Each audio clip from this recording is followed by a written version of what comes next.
All right. Good morning, Neo-Swedenborgians. I'm going to testify a little bit today, and I'm going to do two things. I'm going to hold this hand up like this. And sometimes, we talk about religion here. So sometimes a person in church might be holding their hands up. And so by holding this hand up, I want to make clear what I'm doing. Because I'm not signaling Jesus. I'm not signaling God. I'm not signaling Allah. I am signaling the fact, because we're Neo-Swedenborgians, okay? We don't believe. We know. And I'm signaling the fact that this is a fact I'm going to talk about, okay? So I'm holding up this hand to signify a fact that is verifiable and you can check out for yourself. And then I'm going to hold up the other hand, which is another verifiable fact. And I'm going to connect these two facts. And there's some kind of question in between them, okay? Okay, so here's the one fact that I happen to know because I went to junior college in California. And I took a class called The History of California, written by the class was taught by Jim Holiday, who was the same guy who wrote the book, I think it was called The World Rushed In. Jim Holiday was a scholar of the California Gold Rush, and he wrote a book on the California Gold Rush.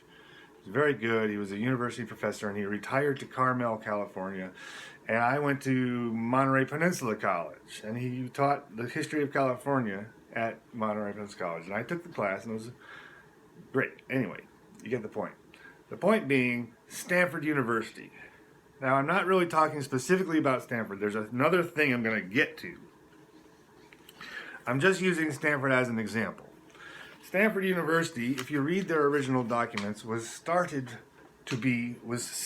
by Mr. Stanford himself, who started it, free to the children of California. Okay, so here's a fact that you can look up. Here's what I'm testifying. This is my testimony.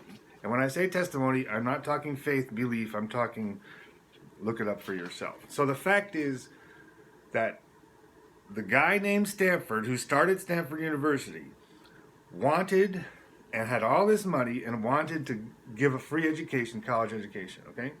And he said in the document, starting Stanford University, that it was to be free to the children of California. You can look that up. Okay, so that's fact number one. Testimony number two.